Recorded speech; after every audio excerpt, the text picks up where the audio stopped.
Teman-teman sekalian, wanita apa yang diinginkan lebih daripada agamanya. Ini yang paling mulia. Maka selalu luangkan waktu untuk menuntut ilmu, belajar terus. Ya. Dan ini baik sekali kita. Karena banyak tokoh-tokoh dunia lahir dari tangan wanita mukminah yang baik agamanya.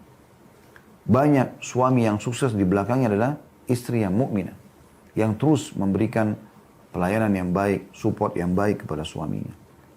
Dan berapa banyak lahir penjahat-penjahat dunia dari tangan wanita-wanita yang buruk akhlaknya, buruk agamanya. Begitu juga suami yang akhirnya menjadi rusak karena di belakangnya istri yang rusak. Akhirnya terjadi korupsi, ya, manipulasi dan seterusnya.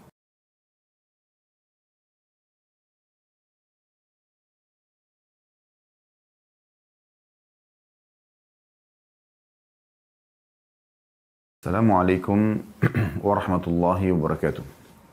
Alhamdulillah, lisan kita sebagai orang beriman selalu memuji Sang Pencipta Allah atas segala nikmat yang dilimpahkan kepada kita, terutama nikmat Islam dan iman. Karena ini adalah nikmat terbesar yang dimiliki oleh seseorang apabila dia hidup dan meninggal di atas Islam dan iman. Dan semoga kita sampai meninggal insya Allah istiqamah di atas kedua hal yang mulia ini. Selanjutnya kita panjatkan salam hormat kita kepada utusan Allah Subhanahu wa taala yang telah Allah perintahkan untuk mengucapkan salam hormat kepadanya dan dibalas dengan satu kali salam hormat tersebut dengan 10 rahmat dari Allah Subhanahu wa taala. Dan rahmat Allah satu saja sudah sangat cukup ya, untuk memenuhi semua kebutuhan seseorang, apalagi kalau dibalas dengan 10 kali rahmat. Andai saja dibalik dengan mengucapkan 10 salam hormat kepada orang yang diberikan satu rahmat sudah sangat cukup. Bagaimana dengan satu kali salam hormat lalu dibalas dengan 10 rahmat? Maka sangat wajar setelah mengucapkan Alhamdulillah, kita selalu mengucapkan juga salawat dan taslim kepada Nabi besar Muhammad sallallahu alaihi wa ala alihi wa sahbihi wasallam.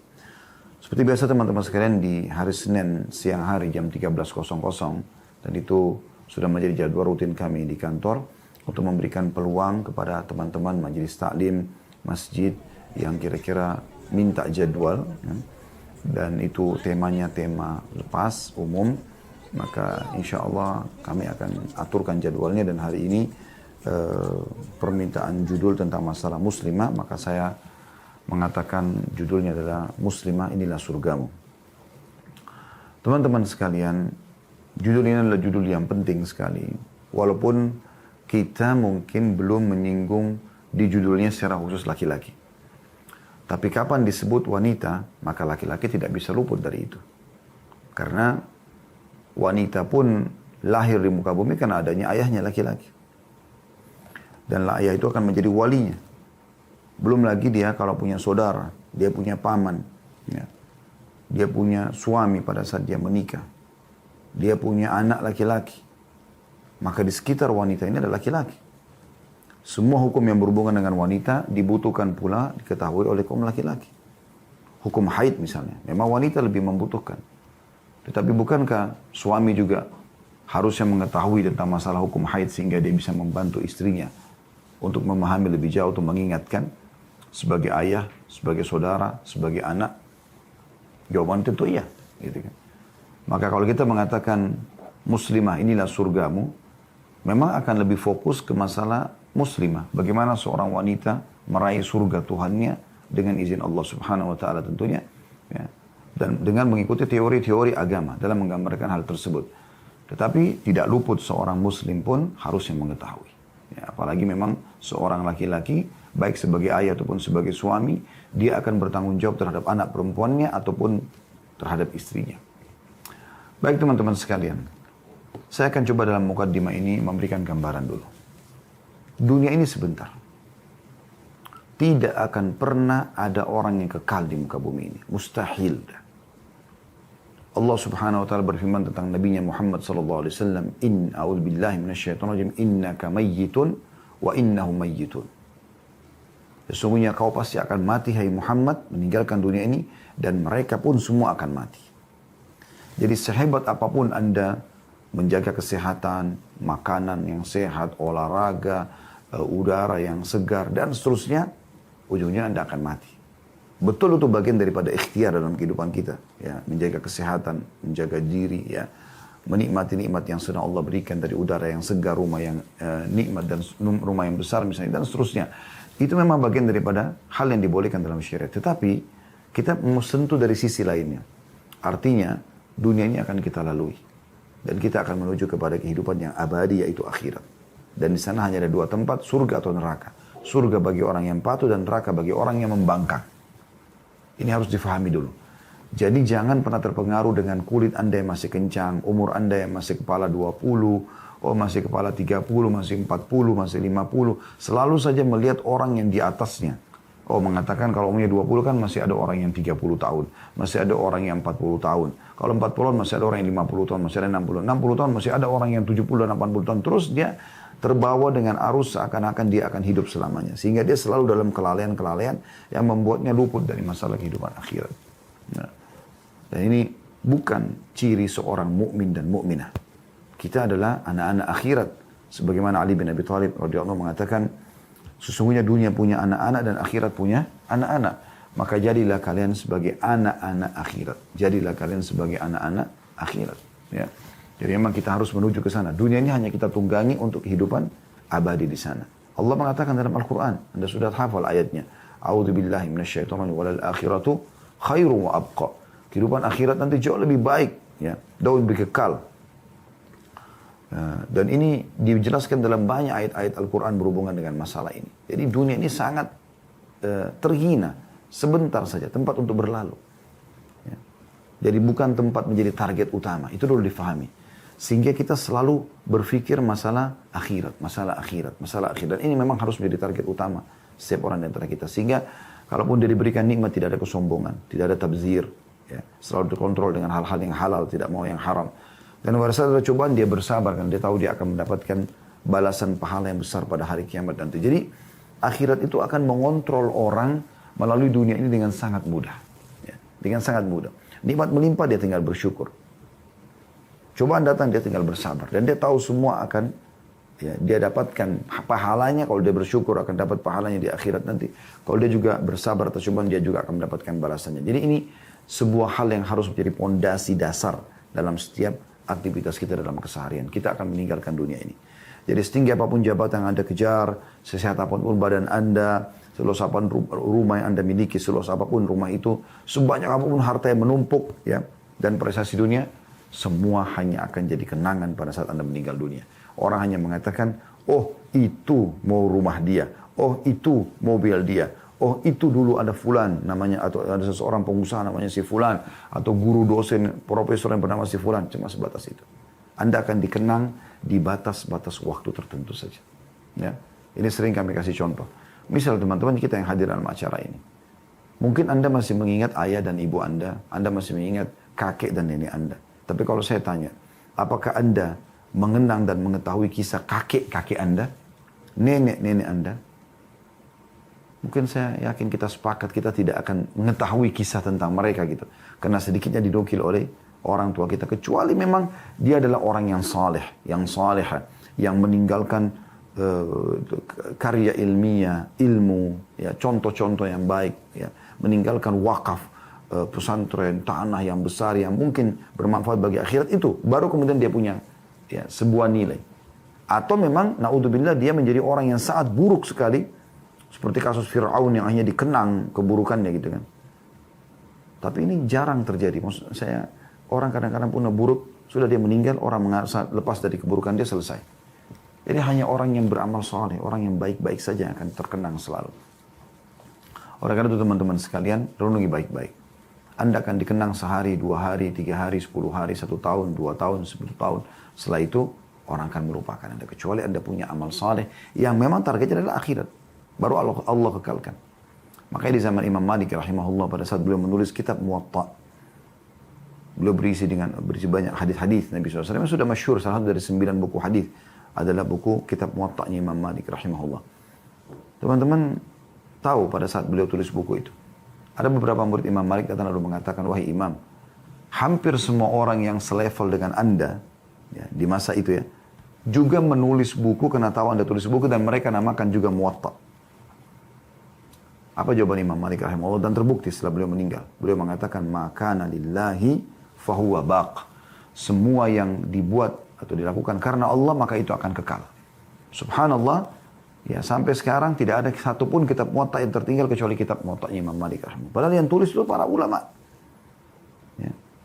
Karena mereka bukan tujuannya akhirat, tidak akan kekal. Tidak akan mungkin bisa berbekas. Ya. Oleh karena itu kita harus betul-betul memikirkan masalah ukhrawiyah kita. Masalah akhirat kita menjadi target utama. Sehingga dunia ini kita lalui dengan tujuan yang sana gitu. Jadi bukan di sini gitu. Syekh Utsaimin rahimahullah mengatakan perumpamaan kita dengan dunia ini seperti orang masuk ke WC. Maaf, beliau bahasakan begitu ya. Dia selesaikan hajat lalu kemudian dia pergi. Dan cukup banyak hadis-hadis Nabi SAW berhubungan dengan masalah ini. Kata Nabi SAW, ada apa aku dengan dunia? Ya. Perumpamaan aku dengan dunia seperti seorang musafir yang penat. Kemudian dia istirahat di bawah sebuah pohon. Setelah penatnya hilang lalu kemudian dia pergi. Kata Nabi SAW dalam hadis lain, kun fid dunya ka'annaka qaribun au abirun sabil. Au abiru sabil. Ya, jadikan dirimu di dunia ini seperti orang yang asing atau orang cuma sekitar lewat saja. Dan Ibnu Umar mengingatkan radhiyallahu anhu, kalau kau tiba di pagi hari, idza asbahta fala tantadhirul masa, jangan kau tunggu sore hari. Belum tentu kau hidup. Wa idza amsayta fala tantadhirus sabah. Dan kalau kau tiba sore hari, jangan tunggu pagi hari, belum tentu kau hidup. Maka orang mukmin selalu targetnya akhirat. Ya. Ini poin pondasi awal dalam pembukaan kita teman-teman sekalian. Sehingga pada saat kita mau menjalankan sesuatu di muka bumi ini, kita selalu berpikir apakah ini akan menolong saya di akhirat nanti. Apakah ini akan saya dapatkan balasan baiknya di akhirat. Selalu begitu. Mau makan, mau minum, mau berpakaian, mau bergaul, mau bekerja. Semuanya kita hubungkan dengan masalah akhirat kita. Nah ini penting. Ya. Oleh karena itu, di pembukaan kita ini judulnya, wahai muslim inilah surgamu. Kita yang mengingatkan masalah ini. Ya. Tentang masalah bagaimana kita menjadikan akhirat sebagai target utama. Maka semua yang kita akan lakukan dari langkah-langkah hidup kita, dari program-program semuanya menuju ke sana, yaitu menuju ke surga Allah Subhanahu wa taala. Baik, saya akan mulai teman-teman sekalian dengan kriteria ya, wanita ahli surga. Dia akan mendapatkan surganya di dunia dan surganya di akhirat. Kata Ibnu Taimiyah rahimahullah, sesungguhnya di dunia ini ada surga. Ya. Kalau orang tidak mendapatkan surga itu di dunia, maka dia tidak akan mendapatkan di akhirat. Dalam statement lain beliau rincikan tentang masalah majelis ilmu, amal saleh itu adalah surga di dunia. Siapa yang menikmati itu, siapa yang melakukan itu, maka secara otomatis dia juga akan mendapatkan surga yang di akhirat sana nanti. Kriteria pertama, wanita mukminah, wanita muslimah, ya, yang akan menjadi surga bagi dia dunia dan juga akan mendapatkan surga di akhirat nanti adalah memiliki ya, agama yang baik. Ini dia. Ini poin. Memahami tentang hukum halal haramnya Allah. Dia menjadi seorang mukminah yang tidak perlu lagi bertanya tentang hukum haid, hukum nifas, ya, masalah perceraian. Karena dia belajar. Dan disayangkan sekali sedikit di antara mukminah yang poinnya sampai di sini. Mereka berpikir, ya sudah, nanti gampang. Tinggal menikah sama laki-laki soleh, seorang ustadz, ya, seorang syekh, udah nanti saya akan dipandu. Itu pun setelah menikah mereka belum tentu belajar dari suaminya. Banyak kasus terjadi seperti itu. Ya. Kita temukan mungkin suaminya seorang yang alim, tapi istrinya tidak. Karena tidak mengambil ilmu. Ya, tidak mengambil agama yang baik dari suaminya. Bahkan kadang-kadang karena kebodohan dia dan kedangkalan agamanya, dia malah menjadi sebuah beban bagi suaminya yang saleh ini. Itu banyak terjadi kasusnya begitu. Dia bukan menjadi tetangga bantal yang luar biasa. Istri itu tetangga bantal suaminya. Orang kalau mau bertanya dengan suaminya yang saleh atau seorang alim ini susah. Karena harus di waktu lagi pengajian kalau kita sekarang, harus lagi live. Tapi dia bisa bertanya setiap saat. Pasti dia punya nomor khusus suaminya. Pada saat malamnya dia, kalau pun poligami, kalaupun monogami, misalnya dia pas nginap suaminya lagi ada sama dia bisa bertanya setiap saat. Dia bisa coba minta supaya diajarin Al-Quran, diajarin hadis Nabi SAW, diajarin sejarah Nabi, bertanya tentang hukum ini, hukum itu, dia bisa belajar. Maka itu peluang yang luar biasa gitu. Tapi sayangnya banyak orang tidak faham masalah ini. Tentu jauh lebih baik kalau muslimah itu sudah faham ilmu agama. Dia menikah, maka dia tinggal praktikkan ilmu agama tersebut bersama suaminya. Ada sesuatu yang butuh dilengkapkan, iya. Tapi bukan berarti dia bodoh dalam masalah pahaman agama. Ya. Sehingga dia berpikir yang penting menikah sama laki-laki yang soleh saja, selesai. Enggak, bukan itu. Perhatikan sabda Nabi SAW berhubungan dengan masalah ini. Ini kriteria wanita yang disebutkan. Ya. Umum tentang masalah pernikahan. Hadis yang sahih. Kata Nabi SAW, tungkahul mar'atu li arba'ah. Wanita umumnya dinikahi karena 4 hal. Ini yang umumnya laki-laki lihat. Ya. Yang pertama, liha. Karena hartanya. Karena wanita kaya jadi orang banyak mau menikahi dia. Pikiran laki-laki ini sederhana. Oh, wanita kaya berarti saya bisa hidup bersama dia. Saya bisa mendapatkan modal dan seterusnya. Itu ada orang menikah seperti itu. Yang kedua kata Nabi SAW, wali hasabiha. Karena jalur keturunannya. Karena dianggap ini adalah orang tuanya baik-baik, maka dinikahilah. Yang ketiga, wajamaliha. Dan karena kecantikannya. Tertarik karena paras wajahnya, kulitnya, postur tubuhnya, dan seterusnya. Dan kata Nabi SAW, yang terakhir walidiniha. Dan karena agamanya. Ya. Ini umumnya orang lihat. Kalau ada orang yang bergabung padanya 4 hal ini, ada agamanya, ada cantiknya, ada kayahnya, jalur keturunan, itu luar biasa. Tapi kan tidak umum seperti itu. Ada orang kelebihannya punya kekayaan, tapi belum tentu agamanya. Belum tentu juga dia betul jalur nasabnya, mungkin dari hasil zina. Ada orang yang jalur nasabnya bagus, tapi mungkin miskin. Ada orang mungkin yang cantik, tapi dia miskin. Atau jalur nasabnya biasa. Ada mungkin dia kaya, dia cantik, tapi dia kurang agamanya. Nah kan begitu. Apa kata Nabi SAW? Fadfar bidhatid din taribat yadak. Pilihlah yang beragama, ya, maka pasti hidupmu akan bahagia. Jadi yang disebutkan oleh Nabi SAW di sini adalah masalah agama dari semua kriteria ini. Dari semua kriteria ini. Walaupun tentu idealnya kalau agama dibungkus dengan jalur nasab yang benar, bagus. Agama dibungkus dengan kecantikan, bagus. Agama dibungkus dengan kekayaan, bagus. Yang penting agamanya. Itu yang paling penting. Ya. Dan hadis ini adalah hadis yang sahih diriwayatkan oleh Bukhari dan Muslim. Ya. Jadi ini poin untuk digarisbawahi. Berarti agama yang didahulukan. Dan sabda Nabi SAW ini untuk semua laki-laki. Jadi kalau laki-laki itu sudah mulai belajar agama, maka dia akan ingat hadis ini kalau dia mau belajar bagaimana mencari kriteria istri yang baik. Karena Nabi SAW menekankan, fadfar bidhatid din. Langsung Nabi fokuskan kepada kriteria yang keempat tadi dalam hadis ini. Cari yang beragama, taribat yadak. Ya. Makna letter-letternya, niscaya engkau tidak akan pernah menderita, terhina. Banyak maknanya taribat yadak ini. Jadi di sini disebutkan tentang masalah agama. Perhatikan ada Yahya bin Yahya An-Naisaburi mengatakan bahwa beliau pernah berada di sebelahnya Sufyan bin Uyainah. Ketika ada seseorang menemui Ibnu Uyainah lantas berkata, wahai Aba Muhammad, karena julukan dia Aba Muhammad, ya, aku datang ke sini dengan tujuan mengadukan fulana, maksudnya istri dia sendiri ya. Aku adalah orang yang hina di hadapannya, suka dihina, suka segala macam gitu ya, dianggap remeh. Beberapa saat lamanya Ibnu Uyainah menundukkan kepala, kemudian beliau menegakkan kembali kepalanya, lalu beliau berkata, mungkin dulu engkau menikahinya karena ingin meningkatkan martabat dan kehormatan. Itu niatmu dulu kan? Maka orang itu mengatakan, benar wahai Aba Muhammad. Karena perempuan itu punya kedudukan, punya kekayaan, maka dia nikahi untuk itu. Maka Ibnu Uyainah mengucapkan kalimat yang mulia. Perhatikan teman-teman perkataannya. Man zahaba ilal izzi ubtuliya bizzulli atau bizzilli ya. Siapa yang menikah karena menginginkan kehormatan, maka dia akan dihinakan. Kata Sufyan bin Uyainah rahimahullah, ini seorang tabi'in yang masyhur dengan ibadahnya. Wa man zahaba ilal mali ubtuliya bil faqri. Dan siapa yang menikah karena mengejar harta dari wanita yang kaya maksudnya, atau laki-laki yang kaya, maka akan diuji dengan kemiskinan. Wa man zahaba ilad dini yajma'ullahu lahul izzu wal malu. Yajma'ullahu lahul izza wal mala ma'ad-din.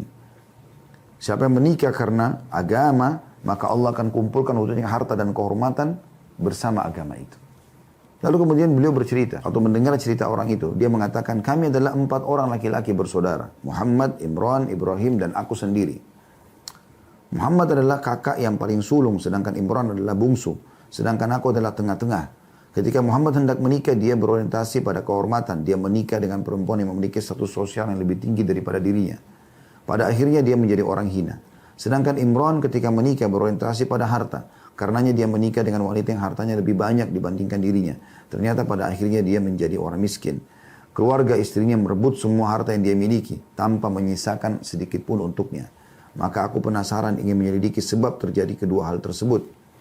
Tak disangka, suatu hari Ma'mar ibn Rashid datang, lalu bermusyawarah dengannya. Aku ceritakan tentang kasus yang dialami oleh kedua saudaraku tersebut. Ma'mar lantas menyatakan hadis dari Yahya bin Ja'da, dari hadis Aisyah, dari hadis Yahya bin Ja'da dan sabda Nabi SAW. Perempuan itu dinikahi karena 4 faktor: agamanya, martabatnya, hartanya, dan kecantikannya. Pilihlah perempuan yang baik agamanya, maka niscaya engkau akan menjadi orang yang, jika tidak niscaya engkau akan menjadi orang yang paling rugi. Hadis Bukhari Muslim. Sedangkan hadis Aisyah radhiyallahu anha, perempuan yang paling besar berkahnya dan paling ringan biaya pernikahannya. Ya. Oleh karena itu keputuskan untuk menikah karena faktor agama dan agar beban lebih ringan karena ingin mengikuti sunnah Rasulullah SAW. Di luar dugaan, Allah kumpulkan untukku kehormatan dan harta di samping agama. Maaf, ini saya perbaiki kembali. Ini perkataan Sufyan bin Uyainah rahimahullah. Dia katakan kepada orang tersebut, kalau beliau bersaudara 4 dan dia beri contoh tentang kakaknya dan adiknya. Yang satu menikah karena kedudukan, ya, makanya dia nikah sama wanita terhormat, hanya jadi terhina. Yang satu karena yang paling bungsu adiknya menikah karena kekayaan, maka Allah jadikan dia miskin. Bahkan diambil semua hartanya oleh keluarganya. Jadi masalah agama. Teman-teman sekalian, wanita apa yang diinginkan lebih daripada agamanya. Ini yang paling mulia. Maka selalu luangkan waktu untuk menuntut ilmu, belajar terus. Ya. Dan ini baik sekali kita. Karena banyak tokoh-tokoh dunia lahir dari tangan wanita mukminah yang baik agamanya. Banyak suami yang sukses di belakangnya adalah istri yang mukminah, yang terus memberikan pelayanan yang baik, support yang baik kepada suaminya. Dan berapa banyak lahir penjahat-penjahat dunia dari tangan wanita-wanita yang buruk akhlaknya, buruk agamanya. Begitu juga suami yang akhirnya menjadi rusak karena di belakangnya istri yang rusak. Akhirnya terjadi korupsi, ya, manipulasi dan seterusnya. Nah, ini poin penting. Ya. Baik. Masuk dalam masalah baik agama ini, teman-teman sekalian. Tentu dari seluruh sisinya, ya, belajar ilmu agama. Dan juga masuk dalamnya adalah menutup aurat. Jadi banyak orang selalu patokannya, oh siapa itu? Si fulana. Sholatnya bagus. Bakti sama orang tuanya. Tapi nggak tutup aurat. Ketemu orang terbuka auratnya. Saya pernah datang ke rumah seseorang gitu. Karena kami harus mampir pada saat itu untuk memberikan sesuatu gitu. Ya. Kebetulan saya dengan keluarga mampir ke rumah seorang ibu. Ibu itu anaknya bakti sekali sama dia. Ada seorang anak perempuan bakti sama, kelihatan dia selalu khidmat sama ibunya. Sementara kami lagi bertamu gitu. Ulu lalang gitu. Termasuk dia menghidangkan minuman. Tapi subhanallah tidak tutup aurat. Terbukti di depan kami gitu. Saya sampai tundukkan pandangan. Tapi itu terjadi. Jadi dia bakti sama ibunya. Tapi tidak tutup aurat. Kenapa nggak tutup aurat? Ada yang mungkin baik akhlaknya. Santun, ramah, bagus berteman sama yang lain. Tapi nggak tutup aurat. Kenapa nggak tutup aurat? Seakan-akan ini bukan hal yang penting. Bukan hal yang wajib. Terlebih lagi ada yang berani mengeluarkan fatwa kalau jilbab itu tutup aurat bukan suatu kewajiban. Bagaimana bisa? Bagaimana bisa bukan sebuah kewajiban? Imam Adz-Dzahabi rahimahullah mengatakan, kalau sebuah perintah dalam agama, ya, diketahui, diikuti dengan ancaman, kalau orang meninggalkannya maka berarti dia dosa besar. Dan berarti hukumnya jadi wajib. Ya. Sholat misalnya, bagaimana kita bedain sholat sunnah sama sholat wajib? Sholat wajib pasti diikuti dengan ancaman kalau yang meninggalkan, dengan hukuman, siksa kubur, laknat, neraka dan seterusnya. Salah satu dari ancaman-ancaman ini. Begitu, kalau sholat sunnah tidak, kita temukan cuma keutamaan-keutamaan. Maka di sini dibedakan oleh para ulama mana wajib, mana sunnah. Nah sama halnya dengan ini. Mereka mengatakan tutup aurat nggak wajib. Dari mana nggak wajib? Dan itu bukan tolak ukur wanita tuh mukminah atau bukan mukminah, atau agamanya bagus atau bukan bagus. Yang penting dia sholat, yang penting dari keluarga baik-baik. Tidak, saudaraku. Justru penampilan menutup aurat adalah tolak ukur awal bahwasanya dia mukminah. Nah, dia mau tutup auratnya karena Tuhannya. Dan ini tidak main-main. Ya. Mungkin Anda mengatakan, Ustadz, mana dalilnya? Ya. Kalau memang wanita wajib tutup aurat. Subhanallah. Renungi coba. Ya. Dalam hadis Nabi SAW. Dan hadis ini hadis sahih. Hadis ini teman-teman sekalian diriwayatkan oleh Muslim dari hadis Abu Hurairah radhiyallahu anhu. Yang bunyinya kata Nabi SAW, Simfani min ahli nari lam arahuma. Qaumun ma'ahum siyatun ka'adnabil baqar yadribuna bihan nas. Ada dua golongan penghuni neraka. Tapi aku belum pernah lihat. Maksudnya di masa Nabi SAW belum ada ini. Tapi akan datang gitu kan. Yang pertama adalah sekelompok orang. Kaum itu 3 orang ke atas. Yang membawa cambuk-cambuk dari ekor sapi untuk memukul-mukul orang. Kata sebagian ulama hadis ini adalah para pengawal-pengawal raja zalim yang mengambil secara paksa harta masyarakatnya, memukul dan seterusnya. Kemudian yang kedua, ini saksi bahasan kita. Anda bilang jilbab tidak wajib, perhatikan. Ada ancaman kata Nabi SAW. Wanisa'un, kasiyatun, a'ariyatun, mumilatun, ma'ilatun. Ru'usuhunna ka'asnimatil bukhtil ma'ilah. La yadkhulna al-jannata wa la yajidna rihaha. Wa inna riha la wujudu min masirati kada wa kada. Para wanita yang berpakaian tapi telanjang. Tidak tutup aurat. Kan gitu. Berlenggak-lenggok.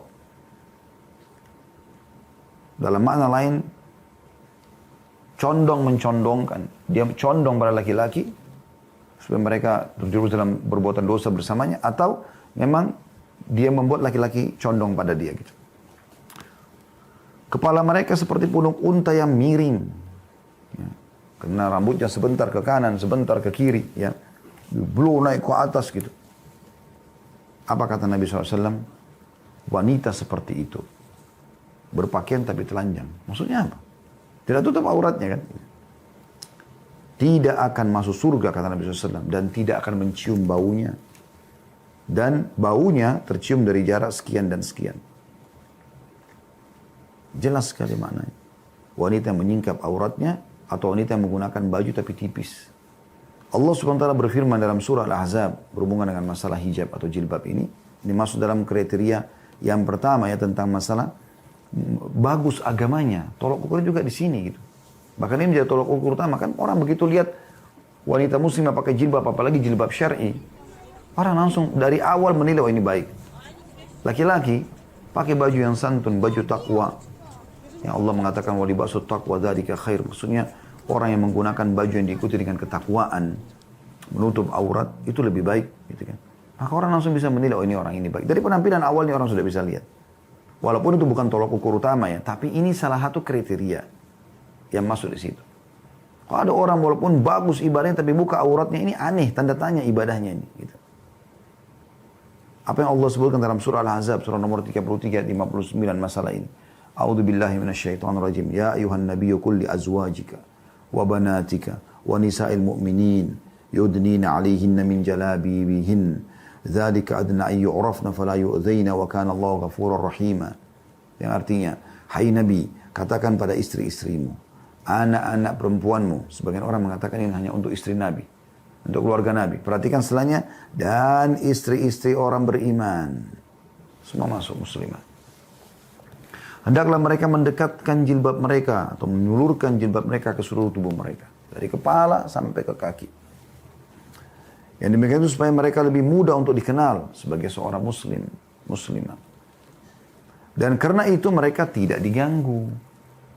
Jilbab kalau dipakai tidak diganggu oleh orang. Paling orang kalau mau jahat iseng kalau dia pakai jilbab syariah, assalamualaikum gitu-gitu. Apalagi kalau sudah pakai cadar. Penjahat juga kalau mau perkosa dia berpikir ini cantik atau enggak gitu. Tidak diganggu. Allah jamin itu.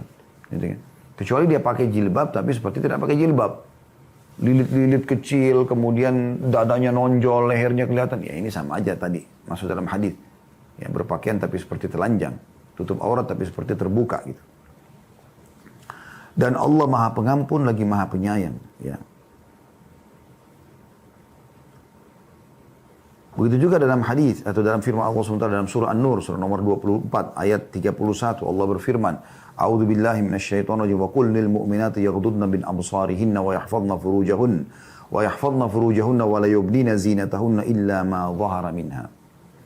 Katakan kepada para wanita yang beriman, hendaklah mereka menahan pandangan mereka dan kemaluan mereka, tidak terjerumus pada yang haram.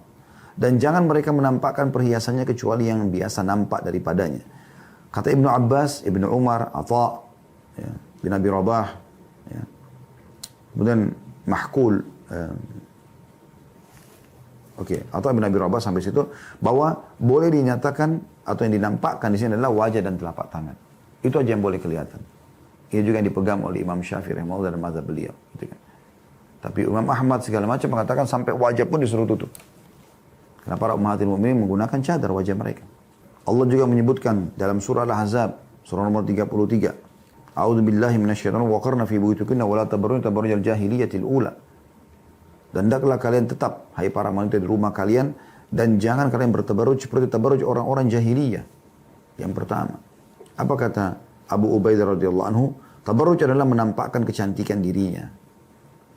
Itu orang-orang jahiliyah begitu. Dan itu yang dilakukan oleh orang-orang non-muslim, ya, di mall, di mana-mana. Memang tampil supaya orang puji. Satu mall kalau perlu puji dia. Itu jadi sebuah kebanggaan. Ini betul-betul ngaco ini. Ya, jauh dari agama. Harusnya orang justru menghormati karena tertutup auratnya. Bukan malah memuji dengan tabarrujnya. Dengan pamer auratnya. Az-Zujaj mengatakan tabarruj adalah menampakkan perhiasan dan setiap hal yang dapat mendorong syahwat kaum pria. Apapun itu sifat. Itu sudah masuk tabarruj. Makanya sebagian ulama sekarang menjelaskan tentang masalah tabarruj ini adalah misal pakai jilbab. Tetapi ada bros yang besar yang dia taruh yang menyolok sekali. Sehingga mata laki-laki walaupun dia pakai hijab tapi ke situ kan. Mungkin mukanya biasa tapi brosnya membuat dia lebih berubah gitu. Kenapa harus pakai seperti ini? Ini termasuk dilarang gitu. Jangan tabarruj. Biarkan orang melihatmu biasa wahai muslimah. Itu lebih baik. Bukan berarti harus kumuh ya, enggak. Bukan. Tetapi jaga diri. Jangan sampai rusak agamamu wahai muslimah. Kan dari situ.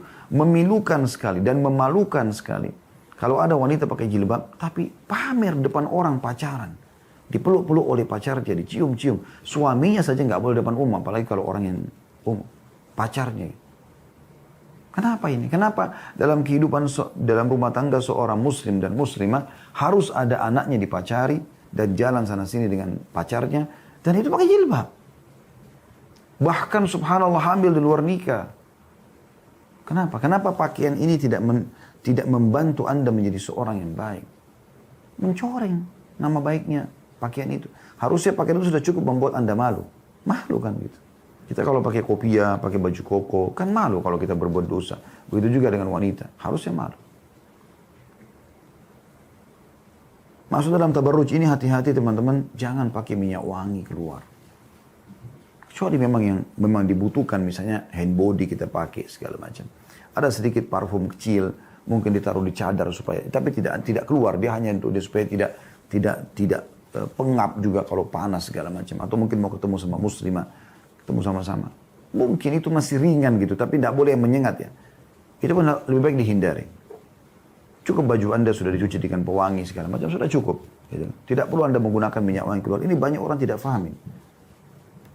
Bahkan kalau disampaikan mungkin, oh ini ustadznya kolot nih, masa nggak boleh perempuan pakai minyak wangi di luar? Dengarkan sabda Nabi SAW. Kalau kaum mukminah, dengarkan ini. Apa kata Nabi SAW? Ayyumam ra'atin ista'tarat famarrat ala qaumin liyajidu min rihaha fahiya zaniyah. Seorang perempuan yang mengenakan wewangian lalu melalui sekumpulan laki-laki agar mereka mencium bau harumnya yang dia pakai, maka perempuan tersebut terhitung seorang pezina. Ngapain dapat usus zina gara-gara pakai parfum begini? Ya? Ini penting. Garis bawah ini teman-teman, ini ada larangan yang sangat tegas berhubungan dengan masalah ini. Ya. Dan ini riwayat yang disebutkan oleh An-Nasai, Abu Dawud, Tirmidzi, Ahmad, dan ini disebutkan oleh Syekh Albani dengan hadis yang sebagai hadis yang sahih. Ya. Jadi ini perlu digarisbawahi. Harus hati-hati. Begitu juga di zaman Umar bin Khattab radhiyallahu anhu pernah terjadi teman-teman sekalian. Ini kisah nyata ya terjadi ini. Dinukil dari Yahya bin Ja'da rahimahullah, seorang tabi'in, dia mengatakan, di masa pemerintahan Umar ada seorang perempuan yang keluar rumah dengan memakai wangian. Di tengah jalan Umar mencium bau wangi itu dari perempuan tersebut. Maka Umar pun menegurnya dan akan memukulnya dengan tongkat. Selaya beliau berkata, kalian para perempuan keluar rumah, saya langsung terjemahkan saja ya. Takhrujuna mutatayyibatin fayajidur rijal. Ya, saya langsung terjemahkan saja. Nah, ada statement cukup banyak. Kalian para kaum perempuan keluar rumah dengan memakai wangian sehingga laki-laki mencium bau wangi kalian. Sesungguhnya hati laki-laki itu ditentukan oleh bau yang dicium oleh hidungnya. Keluarlah kalian dari rumah dengan tidak memakai wangi-wangian. Ini Umar ingatkan. Umar mempraktikkan makna daripada hadis tadi di atas. Ya.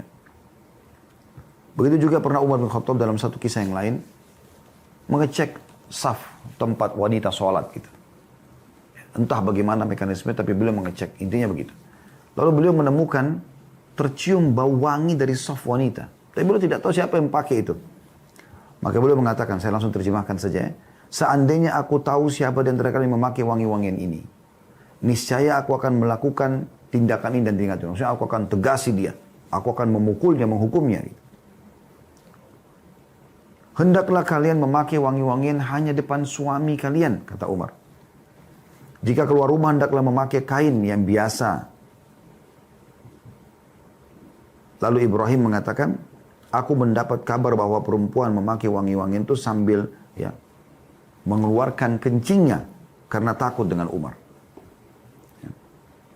Itu saking tegasnya Umar bin Khattab mengingatkan masalah ini. Ya. Ini disebutkan oleh riwayat Abdul Razak di nomor 8118 dan juga Abdul Razak sebutkan riwayat yang sebelumnya yang tadi tentang masalah perempuan yang dipukul oleh Umar di jalan itu disebutkan oleh Abdul Razak dalam Musannaf juga nomor 8107 ya. Ini tentang ketegasan bagaimana tentang masalah ini. Ini masuk dalam hal yang harus diperhatikan baik-baik. Tidak boleh dianggap remeh masalah-masalah seperti ini. Kemudian teman-teman sekalian, masuk dalam kriteria yang baik agamanya adalah dia tidak menyerupai laki-laki. Tidak menyerupai laki-laki, ini termasuk dalam masalah baik agamanya dinilai di situ. Dalam penampilannya segala macam. Perhatikan hadis Nabi SAW. Dikatakan Ibnu Abbas, la'ana Nabi SAW al-mukhannithina minal rijali wal mutarajjilati minal nisa. Rasulullah SAW melaknat kaum pria yang menyerupai kaum wanita dan juga kaum wanita yang menyerupai laki-laki. Ini dilarang oleh Nabi SAW. Tidak boleh sama sekali melakukan perbuatan ini. Ya. Hadis ini riwayat Bukhari. Karena banyak wanita begitu. Mereka melakukan perbuatan tersebut. Ya. Dan ini masuk dalam istilah memiliki agama. Ini kriteria semua ini. Ya, kriteria harus diperhatikan. Kemudian masuk dalam kriteria ini adalah memiliki sifat malu. Kata Nabi SAW, al-haya'u la ya'ti illa bi khair. Malu tidak akan pernah mendatangkan kecuali kebaikan.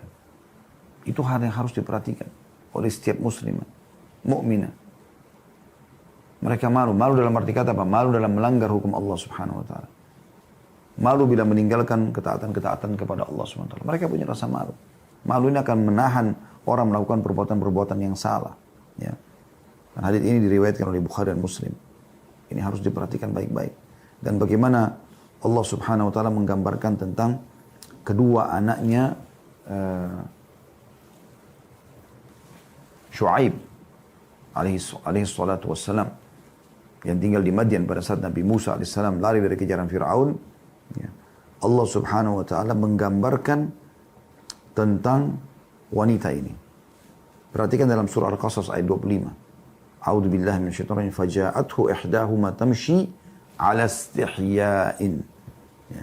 Atau 'ala istihya'i qalat inna abi yad'uka liyajzaka ajra ma saqaita lana.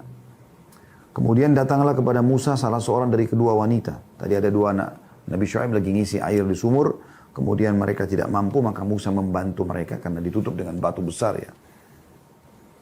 Maka setelah itu mereka pulang lalu melapor kepada ayah Syuaib, lalu diutuslah oleh ayah, dia datang. Allah menggambarkan, kemudian datanglah kepada Musa salah seorang dari kedua wanita itu berjalan penuh dengan rasa malu. Ada kan wanita yang jalan dengan percaya dirinya dan tidak rasa malu.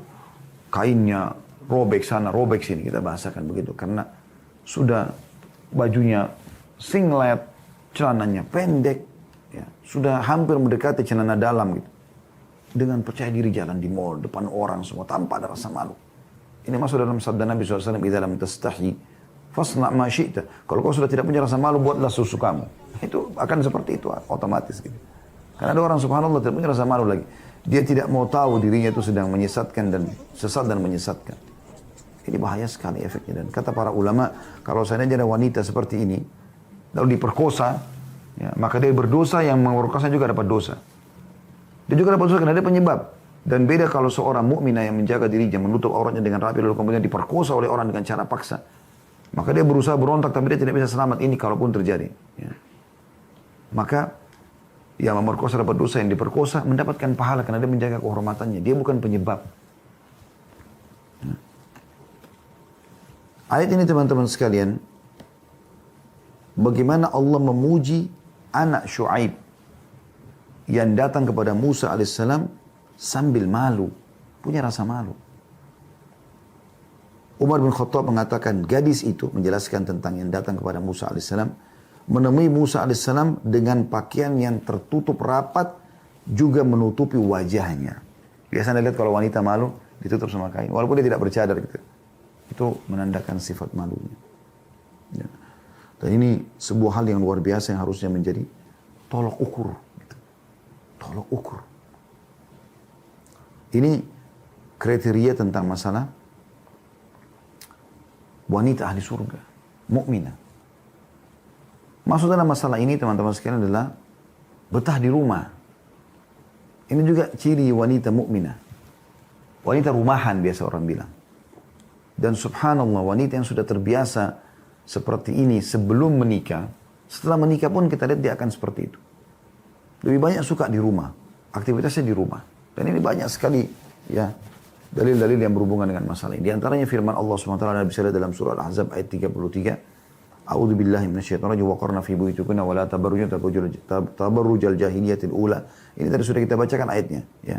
Saya bacakan kembali, dan tinggallah kalian dalam rumah-rumah kalian dan jangan kalian berdandan atau bertabarruj sebagaimana dandanan orang-orang jahiliyah dulu. Kata Ibnu Katsir rahimahullah dalam tafsirnya, hendaklah kalian tinggal dalam rumah-rumah kalian dan janganlah kalian keluar rumah kecuali ada kebutuhan, bukan keinginan. Ini perkataan Ibnu Katsir rahimahullah dalam tafsir Quran Al-Azim, ya, tafsir surah Al-Ahzab tadi ayat 33. Bagaimana ya di sini disebutkan tentang masalah itu. Juga ada orang yang bertanya kepada Saudah istri Nabi SAW radhiyallahu anha, mengapa engkau tidak berhaji dan berumrah sebagaimana dilakukan oleh saudari-saudarimu, para istri Nabi yang lain? Jawaban beliau, aku sudah pernah haji dan umrah, sedangkan Allah memerintahkan aku untuk tinggal dalam rumah. Ya, perawi mengatakan demi Allah, beliau tidak pernah keluar dari pintu rumahnya kecuali ketika jenazahnya dikeluarkan untuk dimakamkan. Sungguh, ya Allah ridho padanya. Ada darurat kalau dia, bukan berarti perempuan tidak boleh keluar, bukan. Tapi tinggal dalam rumah ini teman-teman sekalian sebagian daripada ibadah bagi wanita secara khusus. Laki-laki pun bisa menjadi ibadah. Karena Nabi SAW mengatakan termasuk orang yang mendapatkan rahmat Allah dan beberapa yang dijanjikan. Kata Nabi SAW adalah orang yang tinggal dalam rumahnya, laki-laki ataupun perempuan, sehingga dia jauh dari bahaya orang, kejahatan orang, orang pun jauh dari kejahatan dia. Nanti kita berumah kalau kita darurat, dan pandemi ini mengajarkan kita untuk itu. Jangan selalu teman-teman dari pagi programnya keluar rumah, sampai pulang malam. Dan perempuan kalau sudah keluar, ini bahaya sekali. Beda dengan laki-laki, memang Allah ciptakan untuk mencari nafkah. Perhatikan sabda Nabi SAW dalam hadis yang sahih, innal mar'ata aurah. Perempuan itu aurat, kata Nabi SAW. Wa innaha idha kharajat min baitiha istashrafaha syaitan. Dan kalau dia keluar rumah, pasti syaitan akan memata-matainya. Sebagian ulama hadis mengatakan istishraf itu artinya, kalau orang Arab itu mau lihat, ini makna bahasanya, kalau dia mau lihat sesuatu dengan teliti, dia taruh telapak tangannya di atas keningnya, ya untuk melihat dengan jelas seperti itu namanya istishraf. Maka dia katakan istishraf syaitan. Syaitan memantau dia, begitu keluar rumah langsung dipantau. Keluar rumah, berarti dalam rumah tidak. Gitu kan? Di luar rumah ini, begitu keluar langsung setan sudah memantau dan mengatur program. Fatakul ma ra'ani ahadun illa a'jabathu. Maka syaitan akan membisikkan kepada dia. Ya, akan mengatakan kepada dia, tidak ada seorang pun yang melihatku kecuali pasti akan kagum kepadaku. Ya. Terus dibuat begitu. Syaitan buat dia terhiasi dengan itu. Lalu kata Nabi SAW, wa akrabu ma takunu ilallahi idza kanat fi qa'ri baitiha. Dan ketahuilah, paling dekatnya wanita itu dengan Tuhannya pada saat dia berada di tempat yang paling dalam dari rumahnya. Coba bayangkan. Yang paling dalam dari rumahnya. Itu kan luar biasa itu. Ya. Bagaimana penyebutan Nabi SAW dalam masalah ini. Rumah. Ya. Hadis ini riwayatkan Ibnu Khuzaimah dan disahihkan oleh Syekh Albani. Ini semua kriteria yang luar biasa gitu. Dan sebelum dia menikah, termasuk dalam masalah ini adalah dia juga bakti sama orang tuanya. Ya. Dia bagaimana membantu ibunya, belajar dari pengalaman ibunya membersihkan rumah, masak, melayani suami. Ya. Di sini tentu adalah ayah si anak perempuan ini ya. Kemudian bagaimana juga dia belajar melayani suami ayahnya, memenuhi kebutuhan, membantu ibunya, membawakan makanan, minuman. Ayahnya butuh sesuatu, dia layani. Ya, sehingga nanti kalau dia sudah menikah, dia tidak asing lagi untuk bisa menjadi orang yang melayani suami. Seperti itu kurang lebih. Ya. Kemudian teman-teman sekalian, kriteria yang kedua, yang mungkin ini kita tutup dengan ini ya. Kriteria kedua ini tentang masalah wanita ahli surga. Maksudnya saya simpulkan saja. Yang pertama baik agamanya dengan beberapa poin tadi. Yang kedua ini adalah menikah dan menjadi wanita atau menjadi istri yang salihah. Kriteria yang kedua, teman-teman sekalian, wanita ahli surga. Dan ini untuk mendapatkan surga dunia dan surga akhiratnya sebagaimana sudah kita jelaskan tadi. Yang pertama tadi sudah panjang lebar kita jelaskan agamanya bagus ya. Yang kedua ini adalah menikah dan juga menjadi seorang istri, berstatus istri dan kemudian berkembang menjadi status ibu ya. Ini termasuk harus menjadi target utama setiap muslim. Tidak akan bisa dinilai poin pertama agama seseorang itu baik juga tanpa ada status ini. Walaupun memang kalau ada orang yang belum menikah, mungkin ya, karena ada hambatan-hambatan dari sihir ataupun jodohnya belum datang, itu mungkin. Tapi subhanallah, ini jarang terjadi. Allah Maha Kuasa. Ada saja calon suami yang datang. Yang penting teman-teman, tolak ukurnya adalah hadis Nabi SAW. Perhatikan baik-baik wahai muslim. Ya. Karena dengan engkau berstatus istri, maka ini engkau sudah mulia. Kalau ada wanita, misal dia cantik, berpendidikan, kaya raya, tapi pada saat ditanya, sudah nikah belum? Jawabannya belum. Jatuh di mata orang, subhanallah. Kalau ada orang mungkin miskin, biasa mungkin mukanya juga pas-pasan, biasa mungkin kita lihat begitu ya. Tapi subhanallah, dia jalan sambil pegang anak. Orang tanya, anaknya bu? Iya. Langsung orang muliakan, orang hormati. Status istri, apalagi status ibu. Gitu kan. Seperti itu. Jadi ini memang sesuai dengan sabda Nabi SAW. Idza atakum man tardawna dina wa khuluquhu fa'ankihuhu. Kalau datang kepada kalian yang telah kalian ya, sukai agama dan akhlaknya, maka nikahkan dia dengan putri kalian. Dalam sabda Nabi SAW yang lain, hadis ini tentu riwayatkan Tirmidzi dengan sanad hasan. Hadis yang lain, idza ja'akum man tardawna dinahu wa khuluquhu fazawwijuh. Kalau terdatang kepada kalian wahai para wali dan wahai para wanita yang kalian ridhoi agama dan akhlaknya, maka nikahkan dia. Ya. Jadi memang ada perintah untuk itu. Menikah, segera nikah. Jangan ditunda-tunda gitu. Jangan bilang, oh mungkin nanti ada laki-laki yang lebih baik. Tidak usah. Kriteria sudah jelas. Beragama dan akhlak. Bukan kaya, bukan tampannya. Tapi itu yang didahulukan. Bagaimana dia beragama. Kelihatan, sholat 5 waktunya. Ya, bakti sama orang tuanya. Beragamanya dari penampilannya. Ya, dia rajin untuk ilmu. Ini semua kriteria yang sudah cukup. Gitu kan. Dan akhlak.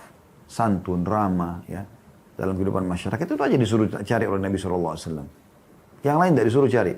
Apakah dia titelnya S2, kah S3, kah profesor, kah kaya raya, kan tidak ada semua itu. Yang penting agamanya dan akhlaknya. Karena itu akan menjadi bekal utama, dia akan menjadi suami yang terbaik untuk si wanita tadi. Kalau ada yang mengatakan, tapi kan Ustaz dia miskin. Bagaimana caranya? Nabi SAW sudah janjikan. Apa kata Nabi SAW? Ya. Salasatun haqqun 'ala Allahi a'unuhum. 3 orang yang pasti Allah akan bantu mereka, tolong mereka. Salah satu dari 3 tersebut, al-mutazawwiju yuridul afaf.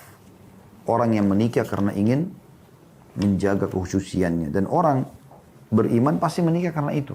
Supaya dia tidak berzina, dia punya pasangan gitu kan. Maka Allah akan kayakan. Dan Allah menyebutkan tentang masalah pernikahan dalam surah An-Nur ayat 32, surah nomor 24, potongan ayat ya. Iyakunu fuqara yughnihimullah min fadli. Kalau mereka miskin, dan mereka menikah dengan benar, maka mereka akan dikayakan oleh Allah Subhanahu wa taala. Jadi enggak usah khawatir. Yang penting modalnya dulu. Untuk apa dia kaya raya dari awal tapi jauh akhlaknya? Tidak punya akhlak yang baik maksud saya. Ataupun jauh dari agama. Tidak tahu tentang hukum halal haramnya. Rumahnya mewah, mobilnya mewah, tapi enggak sholat. Akhirnya Anda mau sholat, mau diimami oleh suami, tidak bisa diimami. Karena memang suaminya enggak tahu. Ya. Nggak ngerti gitu. Nah, kalau Anda sudah masuk dalam rumah tangga, sudah berstatus istri, dan tidak ada poliandri dalam Islam, Anda tidak usah lagi pikirkan ada laki-laki lain. Selesai. Laki-laki yang sekarang sudah Anda terima akadnya, dan wali Anda nikahkan, gitu kan. Pada saat wali Anda mengatakan, saya nikahkan Anda dengan anak perempuan saya, Fulana binti Fulana, dengan mas kawin ini. Lalu si laki-laki tersebut mengatakan, saya terima nikahnya Fulana binti Fulana dengan mas kawin ini. Sah pernikahan tersebut, selesai. Maka inilah surgamu, wahai muslimah. Lupakan semua laki-laki lain. Selesai, hapus. Mau setampan apapun wajahnya, ya, apalah ya, sesempurna apapun fisiknya, ya, mungkin bodinya semua berbentuk kekar dan seterusnya, sudah selesai. Mau setinggi apapun titelnya, sekaya apapun dia, sudah, ini suami saya. Dia the best, dialah yang terbaik yang Allah telah pilihkan. Udah tinggal kejar surga di situ. Selesai urusannya. Itu aja sudah. Gak perlu yang lain gitu. Karena tidak ada poliandri, Anda nggak bisa punya 2 suami. Udah cukup dia. Dan perhatikan baik-baik. Bagaimana Nabi SAW mengatakan dalam hadis riwayat Ahmad, riwayat Al-Bazzar, At-Tabarani, dan semua ini mereka menyatakan hadis ini sahih. Kata Nabi SAW, "Idza shallatil mar'atu khamsaha wa shamat syahraha wa ata'at ba'laha wa hafizat farjaha faltadkhul min ayyi abwabil jannati sya'at." Bila seorang wanita menjalankan salat 5 waktu, enggak disebutin salat sunnahnya. Subuh, duhur, asar, maghrib, isya saja. Kalau sholat sunnah berarti tambahan udah. Mudahnya wanita mendapatkan ini. Dan berpuasa Ramadan yang gak disebutin puasa sunnah. Gak ada Senin, Kamis, gak ada puasa yang mulbid. Kalau dia tak lakukan sudah tambahan. Tapi ini saja puasa Ramadannya.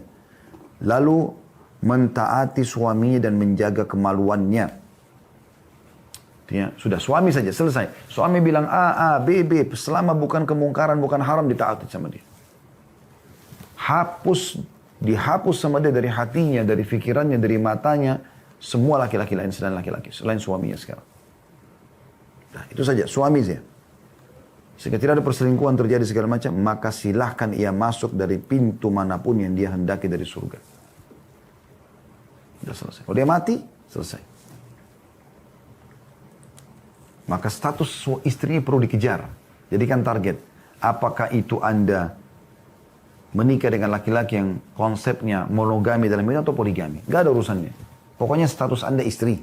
Karena laki-laki yang boleh poligami. Kadang-kadang memang kita lebih cocok untuk menikah dengan laki-laki yang monogami. Cuma satu saja istrinya. Ada memang kita mungkin lebih cocok dengan laki-laki yang poligami. Ya, kan? Itu memang kuasa Allah SWT. Dan itu bukan aib, bukan kekurangan. Yang penting Anda berstatus istri sekarang. Ya. Dan Anda kejar keutamaan ini. Layani yang terbaik suami. Sudah sampai Anda ini, teman-teman, kita semua, saya laki-laki, dan semua bapak-bapak, teman-teman ikhwah laki-laki yang mengikuti acara ini, dan semua juga perempuan yang ikuti acara kita. Kita yang laki-laki, tugasnya, dan Anda juga perempuan, tugasnya hanya sampai ajal datang. Selesai. Setelah itu kita sudah tidak ada tugas lagi. Maka jalankan sampai batas waktu tugas saja.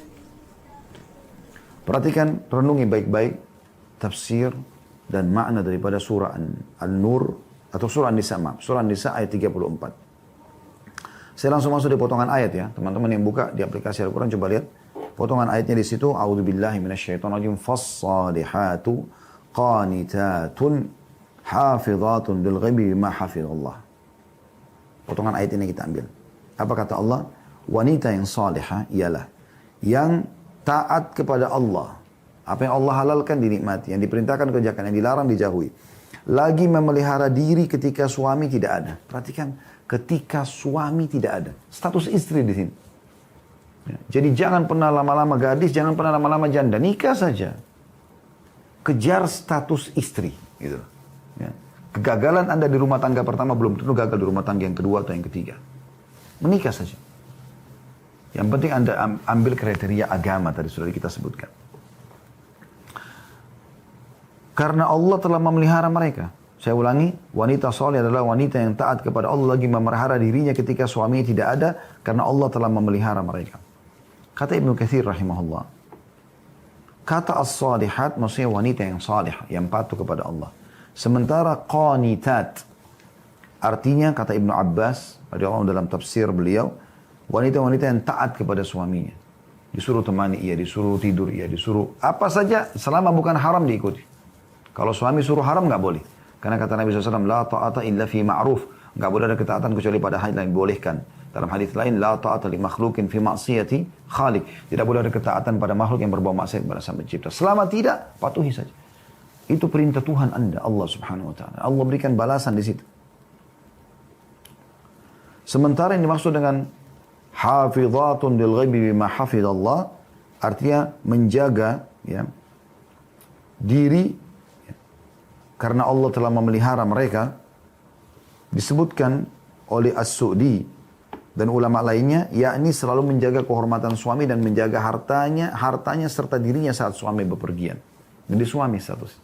Ya, maksudnya dijelaskan masalah suami berarti dia status istri. Ini yang sedang kita titik beratkan. Status istri. Atha dan Qatadah juga rahimahumullah mengatakan, artinya mereka selalu menjaga harta suami, amanah rumah. Tidak ada sendok yang hilang, tidak ada yang rusak, tidak ada yang pecah. Kecuali darurat betul-betul terjadi baru dia minta maaf sama suaminya. Dijaga itu. Ketika suami sedang pergi dan menjaga apa yang menjadi kewajiban mereka. Yakni menjaga kesucian diri mereka. Tidak membuka kemaluannya untuk orang lain. Jadi ini perintah Allah Subhanahu Wa Taala. Begitu juga bagaimana Nabi SAW mengatakan tentang kriteria wanita ahli surga. Beliau mengatakan wanita ahli surga adalah allati tasurruhu idza nadhara wa tuti'uhu idza amar. Ya. Pada saat beliau ditanya tentang masalah wanita terbaik, wanita ahli surga, kata Nabi SAW, yang selalu menggembirakan bila dilihat oleh suaminya. Di sini oleh suami. Ya. Jadi dia status istri. Wa tuti'uhu idza amar, dan dia selalu patuh kalau diperintahkan. Wala tukhalifu fima yakrah fi nafsiha wa malihi. Dan tidak pernah melakukan hal yang tidak disukai suami pada dirinya dan juga harta suami. Ini yang disebutkan kriterianya. Jadi bagaimana dia menjadi ini? Ya. Lalu apa kata Nabi SAW dalam hadis lain? Kita tutup dengan ini hadis Hasan diriwayatkan oleh An-Nasa'i. Wa nisa'ukum min ahlil jannah, dan wanita kalian termasuk penghuni surga. Sudah dapat tiket nih, mau nggak tiket ini ke surga? Apa kata Nabi SAW sifatnya? Al-wadud. Yang pertama, penuh orang wanita yang subur, suka mau melahirkan, punya anak banyak. Ya. Al-wadud itu penuh kasih sayang. Bagaimana seorang kasih sayang itu? Selalu mengalah, selalu mencintai, selalu memberikan. Ya. Al-walud, yang suka atau yang subur. Ya. Al-a'ud ala zawjiha, dan selalu taat pada suaminya. Suaminya semua. Suaminya bilang, iya pergi, enggak. Ya. Semua dilakukan. Lalu kata Nabi SAW, sifatnya yang selalu taat sama suaminya, di antaranya adalah dikatakan allati idza ghadiba ja'at hatta tada'a yadaha fi yadi zawjiha wa taqul la adhuku gumdhan hatta tarda.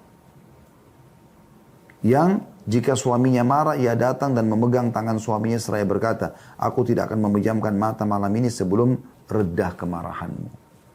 Dalam riwayat lain, kalaupun dia menyakiti suaminya atau dia disakiti, maka dia akan mendatangi suaminya sambil mengatakan, aku tidak akan pernah bisa tidur sampai engkau ridho. Ya. Ini statusnya. Allahu a'lam. Jadi bagaimana dia menjaga agamanya sebelum nikah dan sesudah nikah, tapi itu kita masukkan dari kriteria yang pertama ya secara umum. Menjaga ibadahnya, menjaga hubungannya sama Tuhannya, menjaga tutup auratnya, tidak keluar rumah kecuali darurat, tidak menggunakan uangnya, tidak memamer aurat dan seterusnya. Kemudian juga bagaimana dia selalu mengejar status jadi istri. Allahu a'lam. Ini yang kami lihat, status ini betul-betul jalan tol menuju ke surga bagi setiap muslimah.